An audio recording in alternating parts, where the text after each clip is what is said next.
Hey guys, welcome to another Talking Metal interview. We're here with the guys from Generation Kill. To my left, we have Rob Moschetti, we have Jim DeMaria, and of course, our good friend Rob Dukes. Guys, we're very excited because we have heard that you guys are working on a second record as Generation Kill. The first record, which came out back in 2011, was, I would say, diverse. I mean, I've heard you guys described as a thrash metal band, but you had songs like Slow Burn, which was a, like epic heavy metal song, in my opinion.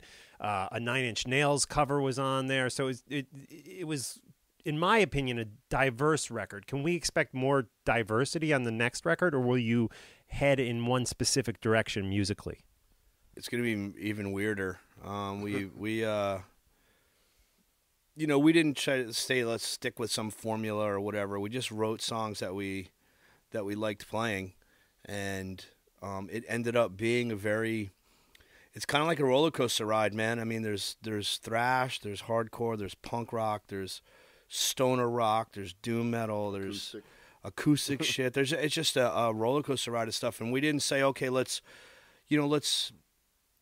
do it this way. It just the way it kind of ended up. We explored what we can do, and then again, we didn't want to get locked into one thing. We we can tour with any kind of bands we want at this point. If we wanted to go out on a doom metal tour, we could pull it off. We could do, and it wasn't ever consciously talked about. It's just kind of way it came out. And I listened to the whole. We have a new record. It's basically almost all written. It's just kind of piecing it together and cleaning it up.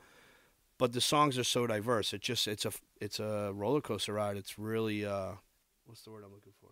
Awesome. Oh yeah, it's really awesome. Cool. The main thing I noticed between the first record and the second record is the first record we had heavy stuff, mellow stuff, slow stuff within each song. Now we're kind of meshing those ideas together in one song. We'll have a thrashing riff, and then it breaks off into a mellow section. You know what I mean? Instead of having complete songs. Yeah, they're all kind of. We're blending the same ideas as our first record, but into each song instead of separating heavy song, mellow song, acoustic song. What'd be cool is if we made it just one song. If it was just one track, and just the way it went. You know what I mean? Like no breaks in. So when it's just 43 minutes, and that's all you get. Like you have to. Fast forward to it. Oh, I got to hear this shitty part again. 21, 12 and a half. Yeah, 21, 12 times 2. Yeah. Now, I was going to ask about the writing. Now, I know, Rob, on the last record, you wrote the lyrics for almost all the tunes, and I think you wrote the lyrics for a couple of tunes. Yeah, 2. I wrote for 2, but I basically waited till he hit the wall, and then he's like, "You got anything for these songs?" And I did. So, but we don't really. I try not to step on his toes with the lyrics. And he's constantly stepping on my toes with the music. So, Rob, you play guitar too. Better than any of the guys in my band now. Yeah. You know what I mean? Not very well. I played. I'm okay. I'm a mediocre, if that, guitar player. But the reason it was never anything like, oh, I'm going to write the lyrics because I want to write. It was more about I want to write the melody rather than be given the melody. I don't know. There's something about living with it and doing it that way rather than being handed it, Very cool. Not that I was opposed to it. I said to him, if you got some lyrics, if I need them, I'll hit you up. It's not like I say, well, I'm writing all the words. It is a dictatorship where what I say goes, and that's what it is. But it's a democracy, but not really. It's still a dictatorship, So I wanted to talk to Jim, who is the drummer of the band. Now, Jim, on the last record, you played on the cover tune, but you're going to be fully on this next record. And the thing that some fans might not know is that you were the original choice to be the drummer even before the first record came out. I guess I was the original choice back when they were forming this. This was about 4 or 5 years ago. I really wasn't in the right frame of mind to take on the project. Give it the right dedication. You can't be half in and half out. Right. So, at that point I couldn't do it. So they got Sam and, balls deep or nothing. That's it. Either you're all the way in or all the way out. But, things changed over a period of time, and I ended up always practicing on my own to this stuff anyway. That's cool. Just to be ready.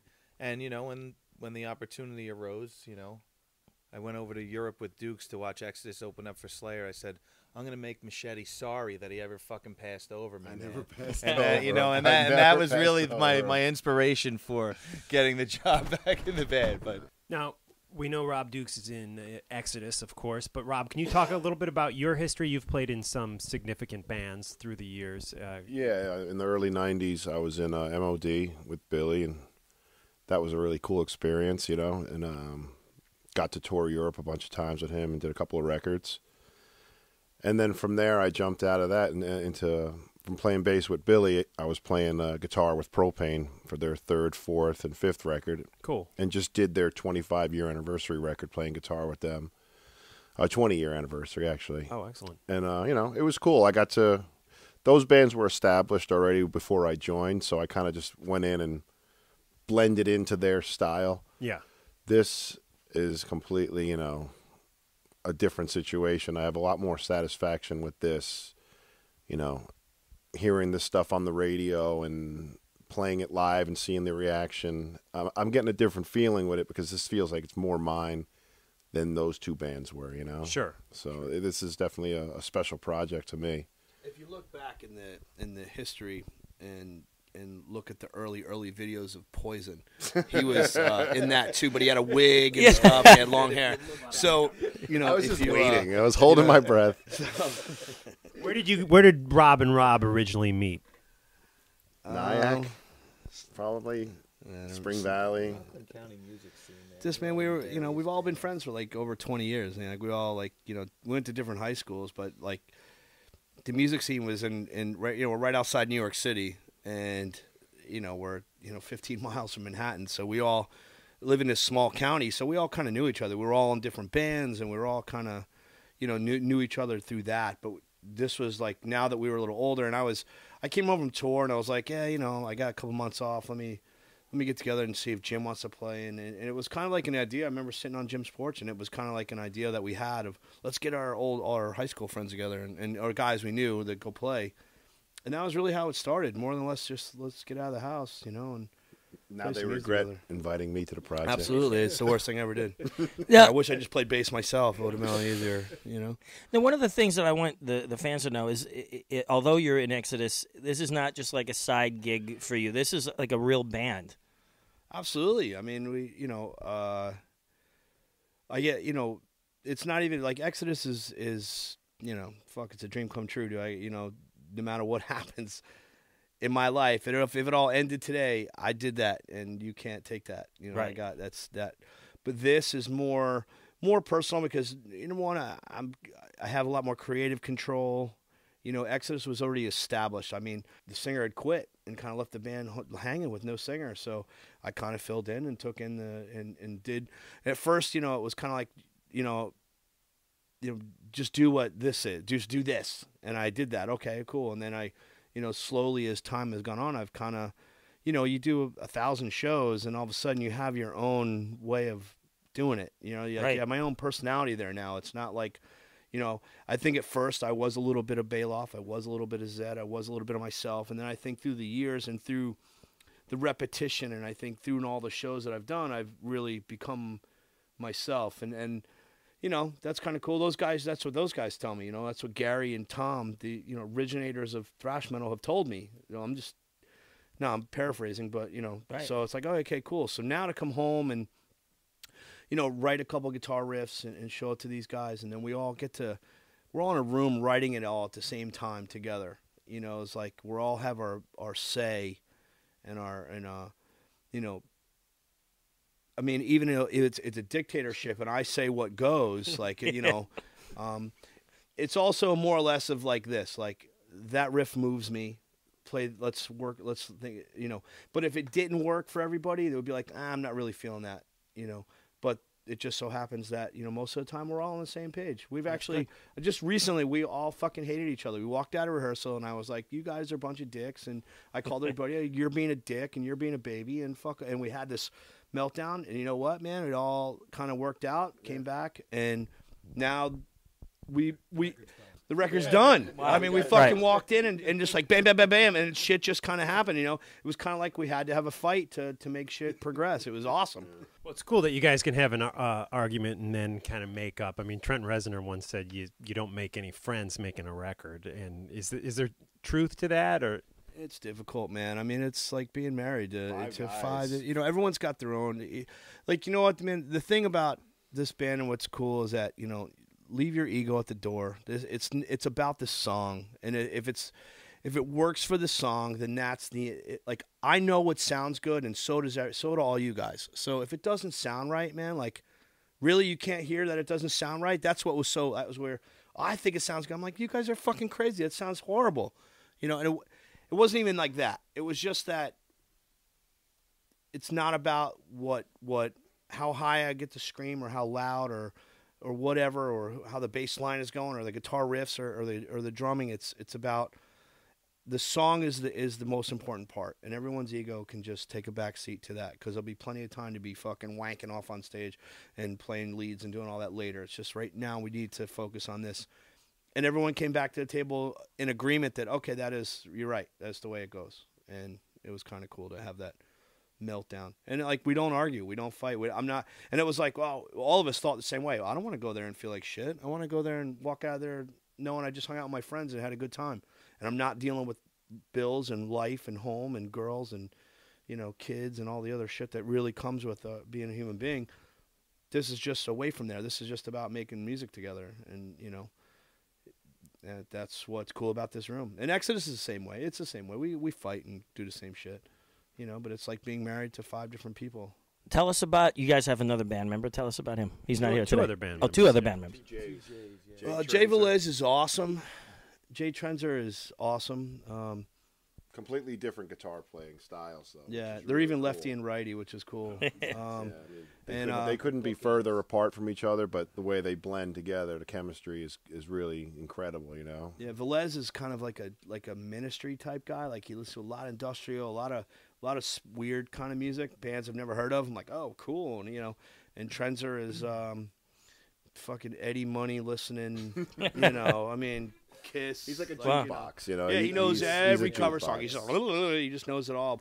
But he can barely tie his shoes. You know, he's got to wear slip-ons. You know, I mean, but he's a But brilliant just guitar like, yeah, player. no, that's how I mean, they if are. you want, I mean, he reminds Right. me of he reminds me how of he reminds me of the guy from when they talked about in Red Hot Chili Peppers for Shante. Right, When they right. met him, no driver's license, no credit card, no money. That's what he is. You know, But he if can just play anything. if he wasn't you- married, he'd be living at home with his parents still. Wow. And he's You like just gotta, 50. reel him in a little bit, you know, because he's just so. Yeah. He'd walk in here and with his guitar collection and say, "You call this a guitar collection?" Yeah, he's got like a Yeah. thousand. Yeah, I'm telling you, But he's it's- brilliant. Yeah, he has a lot of guitars. Yeah. yeah. He's definitely a gifted kid, and then you know I've known him. You know, when I first met Jay in like '87, we bumped into each other in school in the hallway, and he was listening with his little Walkman. And he looks at me. We didn't even know each other, and he goes, "One day I'm going to open for Exodus," and I'm like, "Okay, whatever." Now he's in a band with the guy at Exodus, but it only took 30 years or 20 years for it to happen. Shit, I was 37 when I got that gig in Exodus, dude. Now, you mentioned 1987, Rob. Back in those days, were you listening to strictly metal, or did you listen to other types of music? In those days, I was, one side of just metal. Slayer, Metallica, Megadeth, like Exodus. It wasn't cool to like other music back then. And if you did, you didn't tell people. And the one thing that was cool was I went on the Propane tour with MOD. We both toured together, and I didn't know Propane yet. And I went on the bus. We shared a bus, and I get on thinking, what's it going to be like? And they're listening to like disco and, top 40, from the 70s. And I'm like, what the hell's going on here, Yeah. And since then, I was like, you know what? I'm going to listen to what I like, and I'm not going to try to put on this fake front, So I downloaded the Carpenters album today. Yeah, there you go. Jim, what kind of music were you listening to back in the 1980s? Was it strictly metal too, or mostly were you... metal. Yeah, Yeah. like I'm really a metal guy. I like punk. I like the hardcore. I mean, obviously the Beatles, '70s stuff, Kiss, things like that. I grew up on Iron Maiden. Classic metal, Priest. Back in the '80s, you went one of two directions. Either you followed Metallica and Slayer in that path, or you went off on the hair metal thing, and you just couldn't go there. You just couldn't. You leave your testicles. Yeah, you just couldn't. You couldn't. That wasn't metal. There's so. none of that stuff you like. Any guilty pleasures in the? I mean, like, metal? who didn't like the Whitesnake album when it came out? Right. You know what I mean? I don't like the image. Some of the music was great. I mean, Right. I'll take Slide It In over the Whitesnake self-titled. Well, it's funny. The image of that record was very different than the people who actually played on it. Weren't But, you Yeah. like the glitter tech Yeah. for Trickster? Yeah, I was the glitter tech. No, I was the wardrobe manager for Trickster.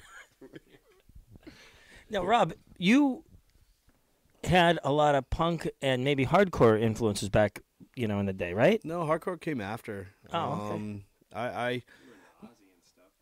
I was 11 years old when Blizzard of Oz came out. Oh, okay. All right. I was 11 years old when Van Halen hit the scene with Van Halen 1. Before that, I was listening to Pink Floyd and Jimi Hendrix and Black Sabbath, records I had stolen from my parents. Wow. And, but I was, 8 years old listening to Pink Floyd. The first album I ever bought with my own money was I mowed a bunch of lawns. I bought Queen, News for the World, Clash, White Riot, and London Calling, and The Police, Regatta de Blanc, which forced me to go buy the first album and Ghost in the Machine and all that. Wow. So the reggae influence, like I always had that kind of like going on. I liked Bob Marley, but I never liked the Dead. And then after Blizzard of Oz came out, I jumped, I had that in my life, but then I got Judas Priest and Iron Maiden came along, and like all those bands started to happen, and I just kind of always listened to a lot of everything. But for a lot of years I drank real heavy, and I was a fucking drunken nightmare. So I only listened to AC/DC and Van Halen and Judas Priest and Metallica when they first hit the scene in Exodus, stuff that like. But if you put on Van Halen and I was drinking, we were going to jail. It's just the way it kind of, that's the way it happened. And AC/DC was the same way. It was just, it was just a nightmare. And then, of course, I one day woke up and said, I don't want to do this anymore, and I quit drinking. But my music taste just progressed, and I liked everything, but I was listening to like David Bowie and wow. Went back into the 70s and like Sex Pistols hit in like 79, 80. I caught on to that, and like TSOL and some of the Southern California stuff, Circle Jerks and all that, which led into Agnostic Front from New York, and then it was just like a progression. But hardcore really came to me later in life. I was never like like the Cro-Mags came later. I was already an adult. I didn't find that until later, basically because I lived in Rockland County, New York, which is a suburb of New York City. My parents kind of like weren't really engaging of the music. They wanted me to be a doctor or a lawyer or whatever. Like, so it was really difficult for me to get the exposure that I had. It wasn't until I left home and I met other people did I grasp other records. I remember the first time I heard the Stooges record, I was like, what the fuck is this? This sounds horrible. And then I listened to it the second time and was like, oh, I get it. Wow. I get it. You know what I mean? Like, wow, okay, so those kind of things happened for me. But as a young kid, 8, 9, 10 years old, I was listening to Black Sabbath. And your parents had Black Sabbath in the record collection? Yeah, man, I stole Paranoid from my mom, and I saw Wow. I had matter of fact, I had to go buy my own version of Dark Side of the Moon because it had played so many times on the one needle that you'd put it in and go, across. Man. So I had to get my own version, and I remember like, I used to sit on the radio. I don't know if you guys did this, but I'd sit there with WCWP, which was like 88.1 in from Long Island. And I would sit with the the pause button and the record, and I'd wait for the idiot to stop talking so I could, record the song, and then I had that. I remember the first time I heard Stranglehold, I had no idea what it was. Wow. I was like, wow, this is what is this? And that's like 10 years old, dude. You're like, you're 14, and that came out when you were 2. Like, wow, really? Well, I mean, AC/DC came out in 74, man. I was 5 years old. Right. And my parents didn't like it. They thought Bon Scott was like, that guy sounds like a fucking nightmare.